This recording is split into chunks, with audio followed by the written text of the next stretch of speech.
മലയാളികളെ ചിരിപ്പിച്ച പ്രശസ്ത സംവിധായകൻ ഷാഫി ഇനി കണ്ണീരോർമ്മ.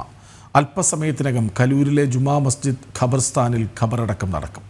ആന്തരിക രക്തസ്രാവത്തെ തുടർന്ന് ചികിത്സയിലിരിക്കെ കൊച്ചിയിലെ സ്വകാര്യ ആശുപത്രിയിലായിരുന്നു അന്ത്യം.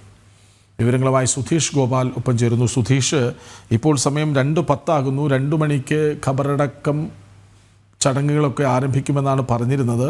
എന്താണ് പുതിയ വിവരങ്ങൾ?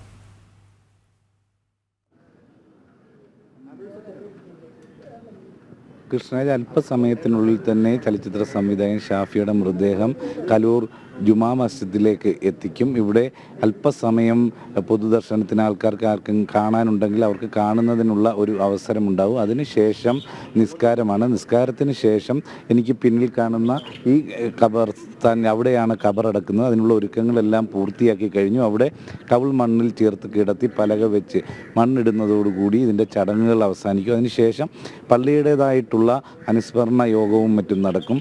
ഇതാണ് ഏതാണ്ട് അരമണിക്കൂറിനുള്ളിൽ ഇവിടെ മൃതദേഹം എത്തിച്ചു കഴിഞ്ഞാൽ അരമണിക്കൂറിനുള്ളിൽ ചടങ്ങുകളെല്ലാം പൂർത്തിയാകും എന്നതാണ് ഈ പള്ളിയുമായി ബന്ധപ്പെട്ടവർ വ്യക്തമാക്കിയിട്ടുള്ളത്. ഇന്ന് പുലർച്ചെയോടെ എടപ്പള്ളിയിലെ വീട്ടിലെത്തിച്ച മൃതദേഹത്തിൽ അവിടെ നിരവധി പേർ അന്തിമോപചാരം അർപ്പിക്കുന്നതിനായി എത്തിയിരുന്നു. അതിനുശേഷമാണ് കലൂരിലെ കൊച്ചിൻ സഹകരണ ബാങ്കിൻ്റെ ഓഡിറ്റോറിയത്തിലേക്ക് മൃതദേഹം എത്തിച്ചത്. അവിടെ 12 മണി വരെ പൊതുദർശനമുണ്ടായിരുന്നു. അവിടെ ചലച്ചിത്ര രംഗത്തെ നിരവധി പ്രമുഖർ, മമ്മൂട്ടിയും മനോജ് കെ ജയനും അടക്കം പൃഥ്വിരാജ് അടക്കമുള്ള ചലച്ചിത്ര താരങ്ങൾ, അതോടൊപ്പം തന്നെ ജോഷിയും സിബി മേലയിലും അടക്കമുള്ള സംവിധായകർ, അതോടൊപ്പം മന്ത്രി പി രാജീവ് അടക്കമുള്ളവർ അവിടെ അന്തിമോപചാരം അർപ്പിക്കാനെത്തിയിരുന്നു. വീട്ടിലെത്തിയാണ് കേന്ദ്രമന്ത്രി സുരേഷ് ഗോപി അടക്കമുള്ള നിരവധി പേർ, ചലച്ചിത്ര താരം ഇന്ദ്രൻസ് അടക്കമുള്ളവർ അന്തിമോപചാരം അർപ്പിച്ചത്. അങ്ങനെ സമൂഹത്തിൻ്റെ നാനാ തുറകളിൽപ്പെട്ടവർ ഇന്ന് ഷാഫിയെ ഏറ്റവും അവസാനമായി ഒന്ന് കണ്ട് മടങ്ങുന്നതിനായി എത്തിയിരുന്നു.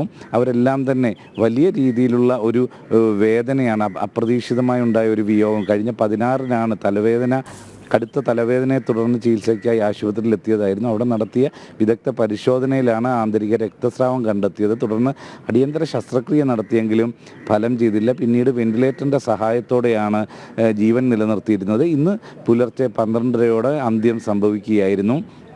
നമുക്കറിയാം, മലയാളികൾ എന്നും ഓർത്ത് ചിരിക്കുന്ന നിരവധി കഥാപാത്രങ്ങൾ. അതിലേറ്റവും എടുത്തു പറയേണ്ടത് നായക തുല്യമായ ഹാസ്യ നടന്മാർക്കും വലിയ പ്രാധാന്യം കൽപ്പിച്ച പ്രേക്ഷക മനസ്സിൽ അവർക്ക് വലിയ ഒരു ഇരിപ്പിടം ഉണ്ടാക്കി കൊടുത്ത സംവിധായകനായിരുന്നു ഷാഫി. ഷാഫിയുടെ സിനിമകളിലെല്ലാം ഹാസ്യത്തിൻ്റെ വലിയ ഒരു ഉറവിടമാണ് ഉണ്ടായിരുന്നത്. അത് പല സിനിമകളെയും സാമ്പത്തികമായി വലിയ വിജയമാക്കുന്നതിൽ ഈ ഹാസ്യത്തിൻ്റെ സാന്നിധ്യം അത് വലിയ രീതിയിൽ ഉപയോഗിച്ച ഒരു സംവിധായകനായിരുന്നു.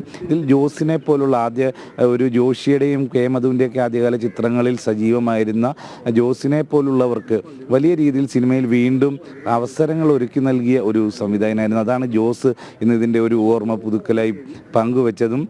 ഷാഫിയുടെ 13 സിനിമകളിൽ ജോസ് അഭിനയിച്ചിരുന്നു. അതും ഹാസ്യ റോളുകൾ അടക്കമുള്ള വ്യത്യസ്ത വേഷങ്ങൾ കൈകാര്യം ചെയ്യാൻ സാധിച്ചു. അത്തരത്തിൽ വളരെ ആൾക്കാരെ പ്രയോജനപ്പെടുത്തിയ, സലിം കുമാറിനെ തന്നെ ഇത്രയേറെ പ്രയോജനപ്പെടുത്തിയ മറ്റൊരു സംവിധായകനുണ്ട് എന്ന് നമുക്ക് തോന്നുന്നില്ല. അത്രയ്ക്ക് അവസരങ്ങൾ നൽകി ആ രീതിയിൽ പലരെ ഉയർത്തിക്കൊണ്ടുവരുന്നതിലും എല്ലാം വലിയ കഴിവ് തെളിയിച്ച ഒരു സംവിധായകൻ കൂടിയായിരുന്നു. അതോടൊപ്പം തന്നെ പ്രൊഡ്യൂസർമാരെ സംബന്ധിച്ചിടത്തോളം വലിയ സാമ്പത്തിക നേട്ടം, കുറഞ്ഞ ചെലവിൽ സിനിമയെടുത്ത് വലിയ സാമ്പത്തിക നേട്ടം ഉണ്ടാക്കി കൊടുക്കുന്ന ഒരു സംവിധായകൻ, കൊമേഴ്സ്യൽ സിനിമയെ കൈകാര്യം ചെയ്യേണ്ടത് എങ്ങനെയെന്ന് വ്യക്തമാക്കിയ ഒരു സംവിധായകനായിരുന്നു. ഇതുതന്നെയായാലും എല്ലാവരും, പ്രൊഡ്യൂസർ രഞ്ജിത്ത് അടക്കം പറഞ്ഞത്, മലയാള സിനിമയ്ക്കും ഞങ്ങളെപ്പോലുള്ള ഉറ്റ സുഹൃത്തുക്കൾക്കും തീരാത്ത ഒരു വേർപാടാണ്, ഒരു വിടവാണ് ഉണ്ടായിരിക്കുന്നത് എന്നതാണ്. 57 വയസ്സ് മാത്രമായിരുന്നു പ്രായം. 2001 വൺ മാൻ ഷോയാണ് ആദ്യ സിനിമ. അതിനുശേഷം ഈ 25 ഇടയ്ക്ക് 18 സിനിമകൾ, ഒരു തമിഴ് സിനിമ ഒഴിച്ചാൽ 17 മലയാള സിനിമകൾ സംവിധാനം ചെയ്തു. അതിൽ ബഹുഭൂരിപക്ഷവും സൂപ്പർ ഹിറ്റുകളായിരുന്നു എന്നതും എടുത്തു പറയേണ്ടതാണ്. വ്യത്യസ്ത തലങ്ങളിൽ നിന്നുകൊണ്ട് കഥ പറയുകയും എന്നാൽ എല്ലാം പ്രേക്ഷകരെ വളരെ ഏറെ ആഹ്ലാദിപ്പിക്കുകയും ചിരിപ്പിക്കുകയും ചെയ്തിരുന്ന സിനിമകൾ. ഒരു കൊമേഴ്സ്യൽ സിനിമയ്ക്ക് വേണ്ട ചേരുവകൾ എങ്ങനെ ചേർക്കണം എന്നത് വ്യക്തമാക്കിയ ഒരു സംവിധായകനായിരുന്നു. സംവിധായകൻ്റെ വേർപാടിൽ വലിയ വിരഹമാണ് സിനിമാ മേഖലയിലെ ഓരോരുത്തരും പങ്കുവെക്കുന്നത്. അതോടൊപ്പം തന്നെ പറയേണ്ടത്, ഷാഫിയുടെ മാതൃ സഹോദരനായിരുന്നു സംവിധായകനായിരുന്ന സിദ്ദിഖിൻ്റെ വേർപാടും അടുത്തിടെയായിരുന്നു. അതിനുശേഷം അടുത്ത ഒരു വലിയ വേദന ആ കുടുംബത്തിന് സമ്മാനിച്ചുകൊണ്ടാണ് ഷാഫി ഇപ്പോൾ യാത്രയാവുന്നത്. അതോടൊപ്പം തന്നെ റാഫി മക്കാർട്ടനിലെ റാഫി, ആ സംവിധാന കൂട്ടായ്മയിലെ റാഫി ഷാഫി ജ്യേഷ്ഠ സഹോദരനാണ്. അദ്ദേഹവും ഇന്ന് ഈ പൊതുദർശന സമയത്തുമെല്ലാം അവിടെ ഉണ്ടായിരുന്നു. വലിയ ശരിയാണ്. ഈ പോഞ്ഞിക്കരയെയും ശ്രാങ്കിനെയും ദശമൂലം ദാമുവിനെയും ഒക്കെ ആര് എങ്ങനെ മറക്കാനാണ്? മലയാളികളുടെ മനസ്സിലേക്ക് ചേക്കേറിയ ചിരിക്കഥാപാത്രങ്ങൾ എത്രയെത്രയാണ്. അതിനു പിന്നിൽ ഷാഫിയുടെ സിനിമാ യാത്രയായിരുന്നു. അദ്ദേഹം നമ്മെ വിട്ടുപിരിയുന്നു. ഖബറടക്കം അല്പസമയത്തിനകം നടക്കും. വിവരങ്ങൾ നൽകുകയായിരുന്നു സുധീഷ് ഗോപാൽ.